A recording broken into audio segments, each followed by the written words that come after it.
Good morning students. आज हम class 12 की प्रोबेबिलिटी के बारे में स्टडी करेंगे।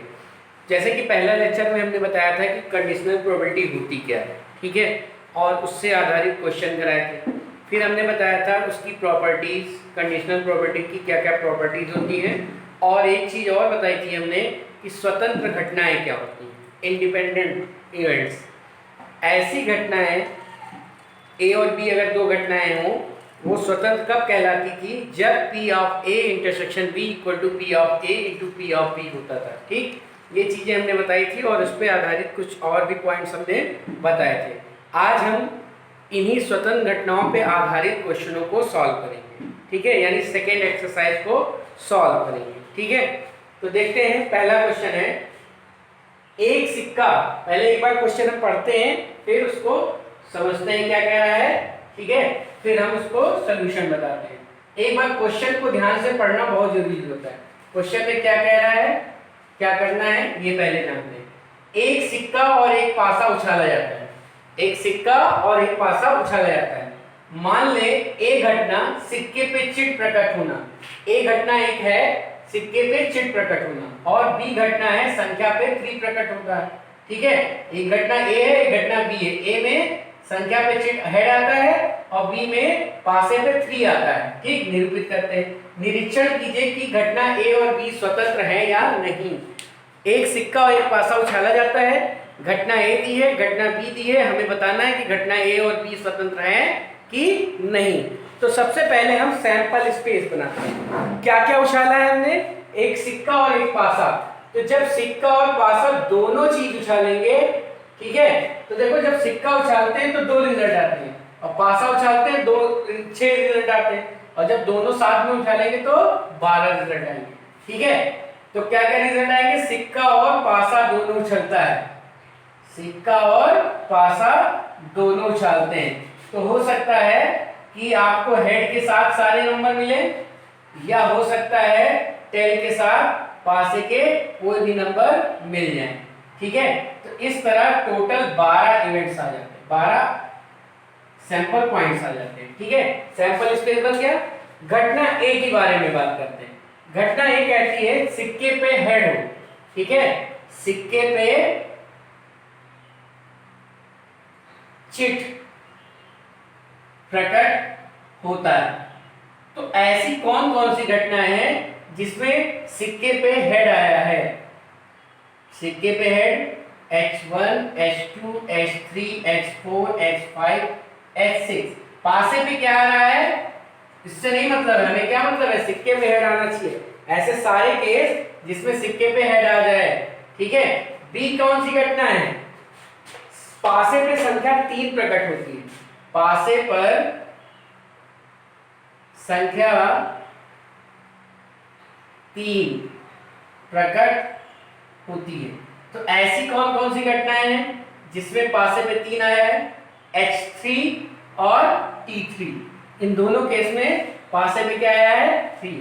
अब हमको चेक करना है कि ये स्वतंत्र है कि नहीं। तो हमने बताया था स्वतंत्र के लिए P of A intersection B equal to P of A into P of B होना चाहिए। तो पहले हम A इंटरसेक्शन B निकाल लेते हैं। A इंटरसेक्शन B निकालते हैं। A इंटरसेक्शन B क्या आएगा? देखो HT यहाँ भी है, H3 यहाँ भी है, तो यही एक इंटरसेक्शन में आ जाएगा। ठीक, ये सारी चीजें निकालिए। P ऑफ A कितना होगा? टोटल इवेंट्स सैंपल स्पेस में कितने हैं? 12। ठीक है, और P ऑफ A में कितने हैं? 6, यानी 1/2। P ऑफ B क्या आएगा? P ऑफ B में 2 ही एलिमेंट है और टोटल 12, यानी 1/6। P of A intersection B कितना है? 1/12। ठीक है, तो हम क्या देखते हैं, जैसे ये मान लो समीकरण है, P of A into P of B निकाल लो। P of A into P of B जब निकालेंगे तो कितना आया? 1/12। तो हमें देखने पे पता चला कि P of A intersection B जितना है उतना ही P of A into P of B है। और ऐसा कब होता है? जब घटनाएं क्या हो? स्वतंत्र। इसलिए घटना A व B स्वतंत्र घटनाएं हैं। ठीक, सबसे पहले एक सिक्का एक पासा उछाला गया है तो टोटल सैंपल स्पेस, एक घटना थी सिक्के पे हेड आना, बी घटना थी पासे पे 3 आना। ठीक, हमने इंटरसेक्शन निकाल लिया। अब P of A, P of B, P of A intersection B निकाल लिया। अगर P of A intersection B equal to P of A into P of B आता है तो स्वतंत्र घटनाएं होती है, जैसे यहाँ पे आया है। ठीक है, P of A into P of B बराबर P of A intersection B आ रहा है, इसलिए ये दोनों कैसी घटनाएं हैं? स्वतंत्र घटनाएं। बात की है, स्वतंत्र घटनाओं के लिए हमें यही दिखाना होता है कि P of A intersection B equal to P of A into P of B होना चाहिए। अगर नहीं होता तो हम लिख देते कि स्वतंत्र घटनाएं नहीं है। ठीक है, क्वेश्चन नंबर 2 पे आते हैं। क्वेश्चन पढ़ते हैं। एक पासे पर 1 2 3 लाल रंग से, एक पासे पर 1 2 3 लाल रंग से 4 5 6 हरे रंग से लिखे गए। ठीक है, 3 लाल रंग से लिखे गए, 3 रंग हरे से लिखे गए। इस पासे को उछाला जाता है, तो जब पासे को उछालोगे तो कितने नंबर आएंगे? कौन कौन सी आएगी? अरे यही आएगा 1 2 3 4 5 6, इनके अलावा कुछ तो आएगा नहीं। तो सैंपल स्पेस क्या हो गया? 1 2 6। ठीक, एक घटना संख्या सम संख्या है, संख्या सम है। एक घटना है जो प्रदर्शित करती है किसको? सम संख्या। और बी है संख्या लाल रंग से लिखी गई है, उसको प्रकट करती है। ठीक है, तो एक इसको प्रकट करती है सम संख्या आने की घटना। तो सम संख्या आने की घटना क्या है? क्या क्या है? 2 4 6। तो P ऑफ A कितना हो जाएगा? 3/6 यानी 1/2। बी क्या है? बी है संख्या लाल रंग से लिखी गई है, संख्या लाल रंग से लिखी होने की घटना है बी। ठीक है, तो लाल रंग से कौन कौन से अंक लिखे गए हैं? 1 2 3, ये लाल रंग से लिखे गए हैं। तो P ऑफ B कितना आ जाएगा? ये भी 3/6 यानी 1/2। अब देखो हमें चेक करना है क्या A और B स्वतंत्र हैं, तो वही A इंटरसेक्शन B निकालते हैं हम। A इंटरसेक्शन B कितना आएगा? A और B दोनों में हो 2 नंबर आ रहे, तो P of A intersection B कितना हो जाएगा? 1/6। ठीक है, इसको लिख लेते हैं। और P of A into P of B निकालते हैं। P ऑफ A कितना था? 1/2। P ऑफ B कितना था? 1/2। कितना आया? 1/4। तो समीकरण 1 और 2 से क्या पता चला? चूंकि P of A intersection B not equal to P of A into P of B। ठीक है, ऐसा नहीं है, इसलिए A व B स्वतंत्र घटनाएं नहीं है। ठीक है, अगर P of A intersection B equal to P of A into P of B नहीं आता है तो स्वतंत्र घटनाएं नहीं होती है। तो इस केस में ये बराबर नहीं आया, इसलिए स्वतंत्र घटनाएं नहीं है। ठीक है, आते हैं तीसरे क्वेश्चन पे। तीसरे क्वेश्चन को पढ़ते हैं और समझते हैं क्या कह रहा है, फिर हम उसको सॉल्व करते हैं। तीसरे क्वेश्चन में कह रहा है A और B ऐसी घटनाएं दी गई हैं जहां P of A equal to 1/2। P of A कितना है? 1/2। P of A union B equal to 3/5। P of A union B कितना है? 3/5। व P of B equal to small p है। ठीक है, P का मान ज्ञात करना है। हमें क्या करना है? P का मान ज्ञात करना है। पहला पार्ट है घटनाएं अपवर्ती हैं, A व B घटनाएं अपवर्ती हैं। या पहले लिख लेते हैं, P की वैल्यू हमें निकालनी है। फर्स्ट पार्ट में क्या कह रहा है? A व B घटनाएं अपवर्ती हैं।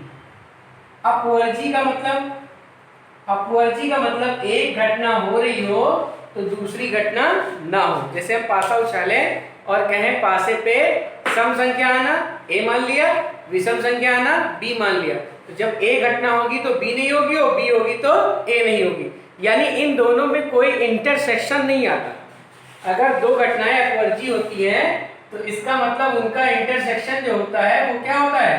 पाई होता है। उनका इंटरसेक्शन क्या होता है, फाई होता है। और अगर इंटरसेक्शन में कोई एलिमेंट नहीं है तो उसकी प्रोबेबिलिटी क्या होगी, जीरो होगी।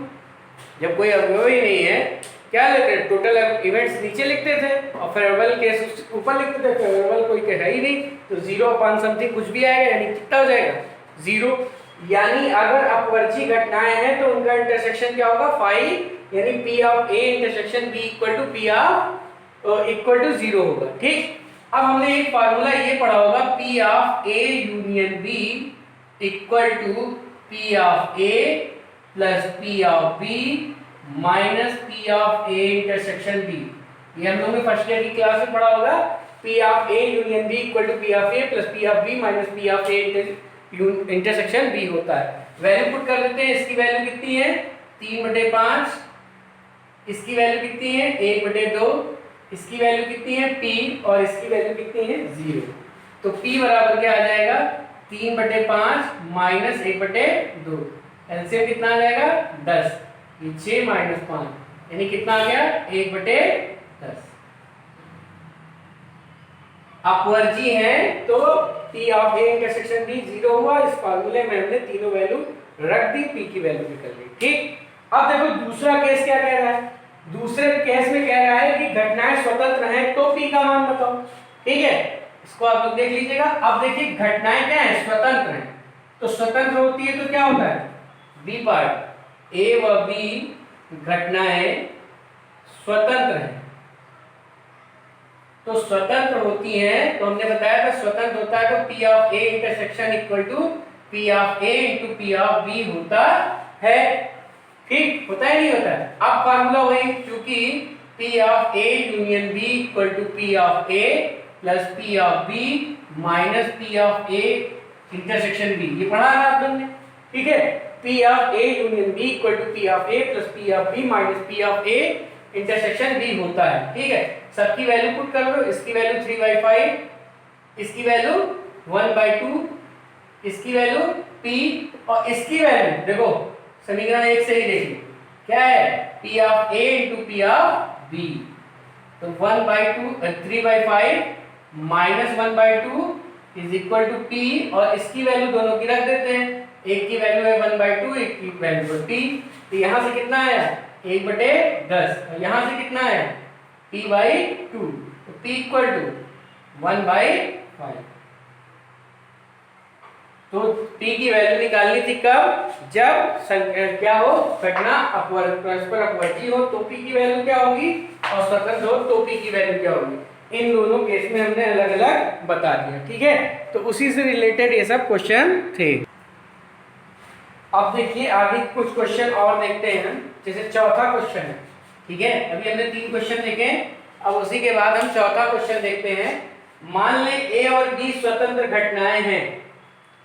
P ऑफ A 0.43 और P ऑफ B 0.4 दिया है। हमको निकालना है P of A intersection B, P of A union B, P A of B और P B ऑफ A, ये निकालना है। ठीक है, तो सबसे पहले क्या क्या दिया है, P ऑफ A दिया है 0.3, P ऑफ B दिया है 0.4। स्वतंत्र घटनाएं, कैसी घटनाएं हैं, स्वतंत्र घटनाएं। चूंकि A व B स्वतंत्र घटनाएं हैं, इसलिए P of A intersection B equal to होगा P of A into P of B। Independent event की डेफिनेशन से। ठीक, तो ये क्या हो जाएगा, 0.3 इंटू 0.4। ठीक, कितना जाएगा, 12 1.2, कितना आ गया, 1.2। ठीक है, ये पहला पार्ट आपका हो गया। सेकेंड पार्ट में कह रहा है P A यूनियन B निकालना है। क्या निकालना है, P A यूनियन B। तो P A union B equal to होता है P of A plus P of B minus P of A intersection B, ये होता है। ये पढ़ा होगा आपने। ठीक है, तो P ऑफ A कितना है, 0.3, 0.4 माइनस 0.12, यानी 0.7 माइनस 0.12, 70 में से 12 चला गया, 9 में से 8 और ये 5, 0.58 क्या आ जाएगा 0.58 ए पी यूनियन बी आ जाएगा। तीसरा देखो क्या था, तीसरा में निकालना था P of A by B, A की घटना की प्रायिकता जब बी हो चुकी है। इसका फार्मूला हमने बताया था P of A intersection B upon P of P. इसकी वैल्यू कितनी आई है 0.58 अपॉन पी ऑफ बी कितना था 0.4, कितना आ जाएगा 58/40। सॉल्व कर लीजिएगा, ठीक है। चौथा पार्ट है पी बी बाई ए निकालना है, यानी इसका फॉर्मूला क्या हो जाएगा पी ए इंटरसेक्शन बी लिखो चाहे बी इंटरसेक्शन ए लिखो अपॉन पी ऑफ ए, ये हो जाएगा 0.58 अपॉन 0.3 यानी 58/30। इसको सॉल्व कर लीजिएगा, ठीक है। तो ये आपका हो जाएगा, ठीक है, इसमें कोई दिक्कत नहीं थी। वही ये फार्मूला फर्स्ट ईयर वाला है, ये अभी हमने जो कंडीशनल प्रोबेबिलिटी का बताया था वो है, और ये स्वतंत्र घटनाओं की डिफिनीशन से, ठीक है। तो पहला स्वतंत्र की डिफिनीशन से आ गया, दूसरा फर्स्ट ईयर वाले फार्मूला, और तीसरा चौथा कंडीशनल प्रोबेबिलिटी के फार्मूले से आ गया। पांचवा क्वेश्चन देखते हैं। पांचवें क्वेश्चन में कह रहा है दी गई घटनाएं ए और बी ऐसी हैं कि P of A equal to 1/4, P of B equal to 1/2, ठीक है, और P of A intersection B is equal to 1/8, ठीक है। तब P A नहीं और B नहीं ज्ञात कीजिए, P A नहीं और B नहीं ज्ञात करना है, ठीक, ये ज्ञात करना है। मतलब प्रोबेबिलिटी निकालनी है ए बी ना हो और बी भी ना हो, ठीक है।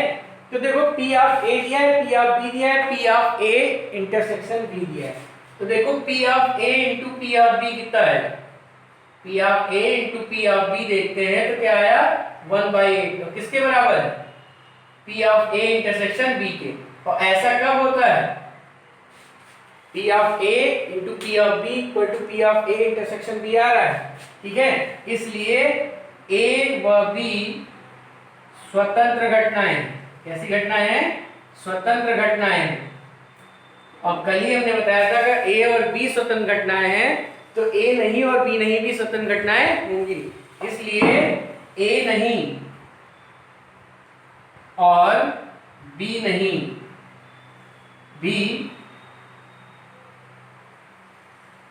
भी स्वतंत्र घटनाएं होंगी, ठीक है। ये दोनों भी क्या होंगी स्वतंत्र घटनाएं, और हमें निकालना क्या है P A नहीं और B नहीं, यही तो निकालना है हमें। क्या निकालना है प्रोबेबिलिटी, तो इसकी प्रोबेबिलिटी क्या आएगी P ऑफ A नहीं इंटू P ऑफ B नहीं। क्यों, क्योंकि ये स्वतंत्र घटना है, तो P of A intersection B equal to P of A into P of B होता है, ठीक। और इसको लिख सकते हो 1 minus P of A, A नहीं का मतलब क्या होगा 1 माइनस P ऑफ A, और into 1 minus P of B, तो 1 माइनस P ऑफ A कितना दिया है 1/4, 1 माइनस 1/4 इंटू 1 माइनस 1/2 कितना आ जाएगा 3/4, और ये 1/2 यानी 3/8, कितना आ गया 3/8। हमें क्या निकालना था P A नहीं और B नहीं, ठीक। फिर से एक बार देख लेते हैं, P ऑफ A दिया था, P ऑफ B दिया था, P of A intersection B दिया था, हमें निकालना था P A नहीं और B नहीं, ठीक। तो P of A into P of B जब किया तो वो P of A intersection B के बराबर आ गया, ठीक है। P of A into P of B किया तो किसके बराबर आ गया P of A intersection B के बराबर आ गया। इससे हमें ये पता चल गया कि A B स्वतंत्र घटनाएं हैं, और अगर A B स्वतंत्र घटनाएं हैं तो हमने कल बताया था कि A नहीं और B नहीं भी स्वतंत्र घटनाएं होंगी, और A नहीं और B नहीं स्वतंत्र घटनाएं होंगी, तो P ऑफ A नहीं इंटरसेक्शन B नहीं बराबर P ऑफ A नहीं इंटरसेक्शन P ऑफ B नहीं, ये हो जाएगा, ठीक। और इसको लिख सकते हैं 1 माइनस P ऑफ A, इसको लिख सकते हैं 1 minus P of B। P of A की वैल्यू पता है, P ऑफ B की वैल्यू रखना पता है, रख के सॉल्व कर लेते हैं तो हमें प्रोबेबिलिटी किसकी निकल जाती है A नहीं और B नहीं की। आंसर क्या आया है A नहीं और B नहीं का, इसका आंसर 3/8, ठीक। अब आते हैं अगले क्वेश्चन में। छठा क्वेश्चन, सात सीधे सीधे छोटे छोटे फॉर्मूले हैं जो बेसिक कॉन्सेप्ट आपका है फर्स्ट ईयर का, इसीलिए हमने कहा था उसको रिवाइज कर लीजिएगा। छठा क्वेश्चन है P ऑफ A दिया है 1/2, P ऑफ B दिया है 7/12, P ऑफ A नहीं हो या P ऑफ B नहीं 1/4 दिया है, ठीक है। P ऑफ A नहीं या B नहीं 1/4 दिया है। क्या A B स्वतंत्र घटनाएं हैं, ये हमको दिखाना है। इसका मतलब क्या दिया है, P of A union B, A नहीं यूनियन B नहीं, नहीं का मतलब वही डैश लगा दो, ये कॉम्प्लीमेंट कर दो, ठीक है। ये बराबर 1/4 है। और हमने नियम पढ़ा था, इसको ऐसे भी लिख सकते हैं A इंटरसेक्शन B का कॉम्प्लीमेंट या डैश, ये भी लिख सकते हैं, ठीक। डिमार्गन लॉ ऑफ थ्योरी में पढ़े थे, उससे रिलेटेड है, ठीक है। और इसको लिख सकते हैं 1 minus P of A intersection B equal to 1/4। तो P of A intersection B equal to हो जाएगा, क्या आ जाएगा 1 माइनस 1/4 यानी 3/4। ये आया P of A intersection B। समीकरण एक बना के छोड़ दो, P of A into P of B निकाल लेते हैं। P ऑफ A 1/2 दिया और 7/12 दिया है, कितना आ जाएगा 7/24, ये 2 हो गया। तो चूंकि P of A intersection B not equal to P of A into P of B, इसलिए A व B स्वतंत्र घटनाएं नहीं है। बात क्लियर? फिर से एक बार देख लेते हैं। हमें दिया था P ऑफ A नहीं या लिखा था, यानी यूनियन की बात होगी, और लिखा हो तो इंटरसेक्शन की बात होगी, ठीक है। तो ये हो गया। अब इसको लिख सकते हैं P ऑफ A नहीं यूनियन B नहीं को हम लिख सकते हैं P ऑफ A और B नहीं, ठीक है। ये 1/4 और इसको लिख लेते हैं 1 minus P of A intersection B। तो A इंटरसेक्शन B की वैल्यू निकालिए और इन दोनों को मल्टीप्लाई किए तो वैल्यू कुछ और है। तो P of A intersection B not equal to P of A into P of B आया, इसलिए ये A और B क्या है, स्वतंत्र घटनाएं नहीं है। तो वही स्वतंत्र घटनाओं की डिफिनीशन से इन क्वेश्चनों को हमने किया है, ठीक है। अब अगला क्वेश्चन देखते हैं, क्वेश्चन नंबर 7। क्वेश्चन नंबर 7 में कह रहा है दो गेंद है, दो गेंद एक बॉक्स में प्रतिस्थापित करके निकाली जाती है, ठीक है। मतलब एक गेंद निकाली जाती है, फिर उसको डिब्बे में डाल दिया जाता है, फिर दूसरी निकाली जाती है। बॉक्स में 10 काली व 8 लाल गेंद, प्रायिकता ज्ञात करनी है दोनों लाल गेंद, पहली गेंद भी लाल हो और दूसरी भी लाल हो, इसकी प्रायिकता ज्ञात करनी। तो फर्स्ट पार्ट देखते हैं, पहली प्रायिकता ज्ञात करनी है, पहली लाल व दूसरी लाल, ठीक है। पहली गेंद भी लाल प्राप्त हो और दूसरी भी लाल गेंद प्राप्त हो, ठीक है। तो क्या हो जाएगा, P ऑफ पहली लाल इंटू P ऑफ दूसरी लाल, ठीक है। तो पहली लाल L से लिख सकते हो या ऐसे ही लिख दिया हमने। पहली लाल आने की प्रायिकता क्या होगी, टोटल गेंद कितनी है 18, टोटल गेंद कितनी है 18 और लाल कितनी है 8। दूसरी लाल आने की टोटल गेंद कितनी है 18 और लाल कितनी है 8। क्यों, क्योंकि गेंद हमने प्रतिस्थापित कर दी है। तो कितना आ जाएगा, ये कट जाएगा 4/9 4/9 यानी 16/81, कितना आ जाएगा 16/81। दूसरा केस देखते हैं, प्रथम काली व दूसरी लाल, पहली काली और दूसरी लाल, ब्लैक एंड रेड, पहली काली और दूसरी लाल, ये ठीक है। तो पहली काली कितनी गेंद है टोटल 18, काली कितनी है 10, ठीक, इंटू लाल टोटल कितनी है और ये लाल कितनी है, टोटल वही लिख रहे हैं क्योंकि प्रतिस्थापित हम कर दिए, रख दिए तो 18 के 18 रहेंगे, निकाली वो फिर रख दी तो 18 के 18 रहेंगे। ये कितना आ जाएगा 5/9 और ये 4/9, तो 5 और 20/81, ठीक। तीसरा केस देखते हैं। तीसरे केस में कह रहा है एक काली एक लाल, एक काली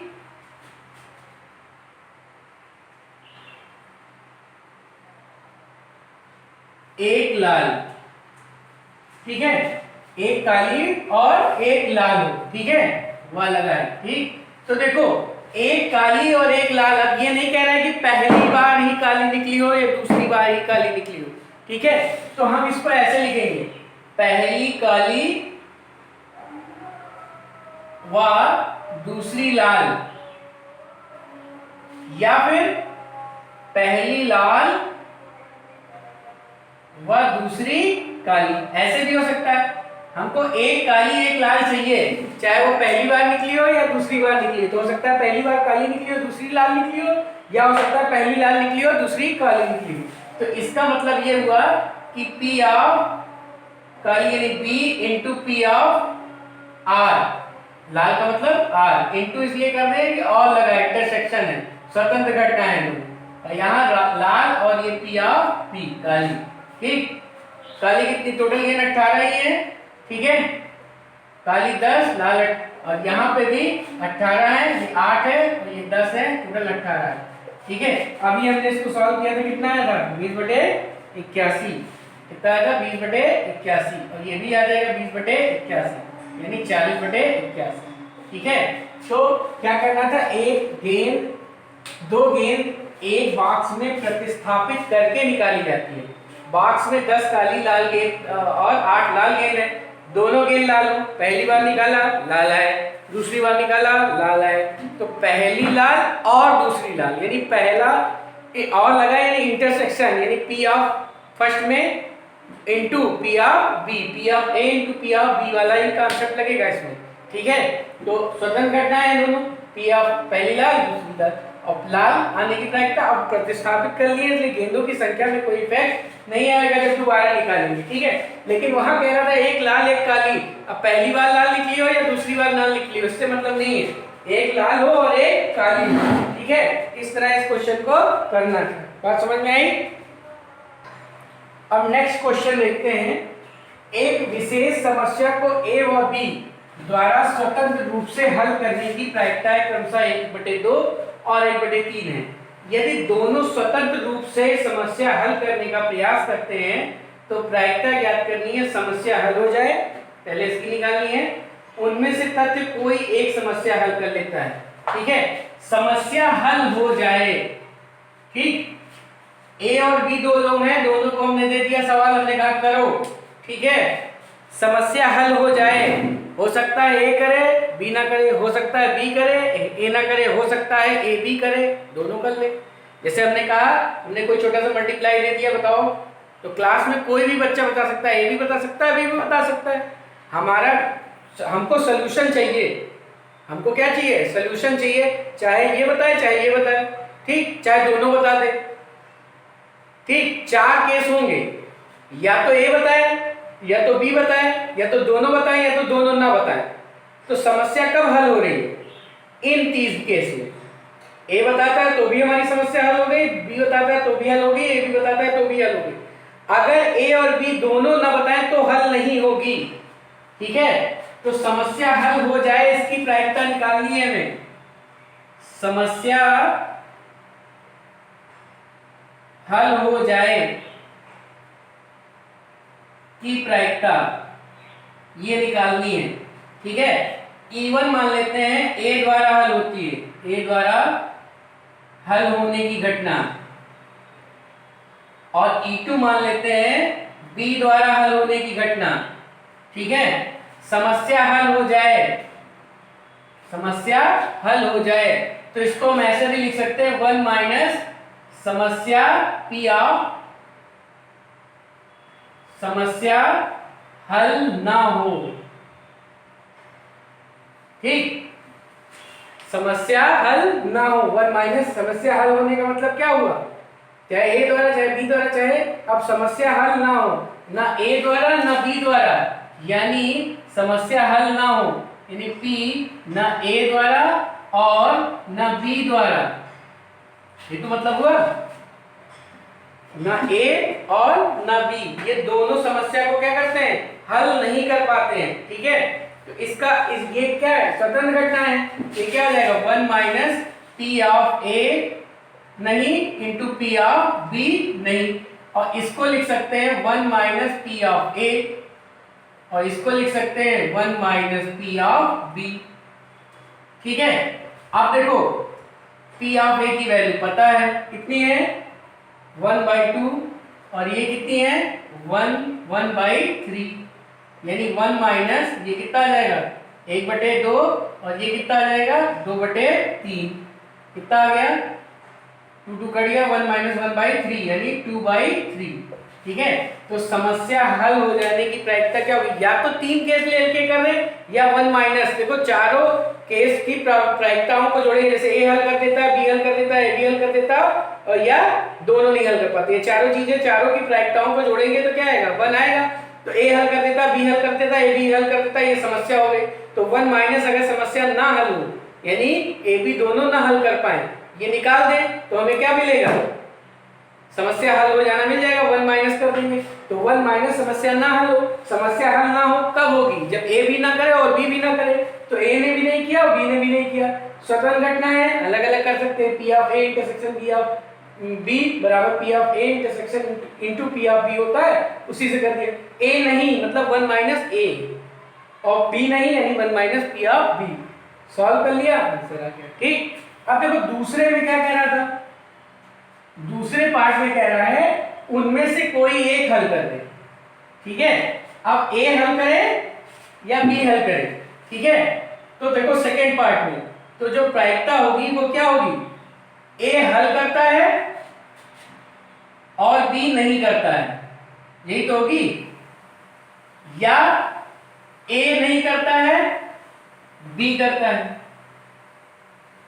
बोलो कोई एक हल करे, तो अब कोई एक में चाहे ए हो चाहे बी हो, हमें नहीं पता कौन हल कर रहा है। ठीक है, दोनों स्वतंत्र घटनाएं हैं, तो क्या लिख देंगे पी ऑफ ई, और ये पी ऑफ ई टू नहीं, और यहाँ पे प्लस पी ऑफ ई नहीं into P of E two, इसको लिख सकते हैं पी ऑफ ई वन, ऐसे लिखा है तो नहीं मतलब 1 माइनस हाँ पी ऑफ ई टू, और plus 1 minus P of E one और into P of E two. ठीक, सबकी वैल्यू पुट कर दो, 1/2 1 माइनस 1/3, और ये हो जाएगा 1 माइनस 1/2 इंटू 1/3, 1/2 आएगा, और ये कितना आ जाएगा 2/3, प्लस यहाँ आ जाएगा 2 माइनस 1/2 गुणे 1/3, ये 2 से 2 कट गया, या ऐसे लिखा रहने दो 2/6 प्लस 1/6 यानी 3/6, 1/2, यानी समस्या कोई एक हल करे, इसकी प्रायिकता क्या आ जाएगी 1/2। क्वेश्चन को ध्यान से समझना है, जैसे मान लो 3 लोग हैं, हमने कहा कि हमको बताओ आंसर, तो ए बता देगा तब भी हम खुश हो जाएंगे, बी बता दे तब भी ठीक, सी बता दे तब भी ठीक, ए बी बता दे तब भी ठीक, बी सी बता दे तब भी ठीक, सी ए बता दे तब भी ठीक, ए बी सी तीनों बता दे तब भी ठीक। यानी इतना लफड़ा करने से अच्छा कि ना बता पाए, तीनों ना बता पाए, ये हटा दें। ठीक है, तो हमें ये सारी चीजें जो भी हमने बोली वो निकल जाएंगी। ठीक, तो स्वतंत्र घटनाओं पे आधारित क्वेश्चन हमने आज कराए हैं, और जो भी एक्सरसाइज से क्वेश्चन बचे होंगे उसको आप लोग स्वयं कीजिएगा। ठीक है, हमने 7-8 क्वेश्चन बता दिए हैं। ठीक है, और बाकी के क्वेश्चन आप स्वयं कीजिएगा। अब नेक्स्ट डे हम अगला टॉपिक बताएंगे। ठीक है, करते रहिए, अच्छे से पढ़ते रहिए, इंपॉर्टेंट चैप्टर है। ठीक है, आप करते रहेंगे, समझते रहेंगे, आपको धीरे धीरे धीरे धीरे चीजें अच्छे से समझ में आने लगेगी। धन्यवाद।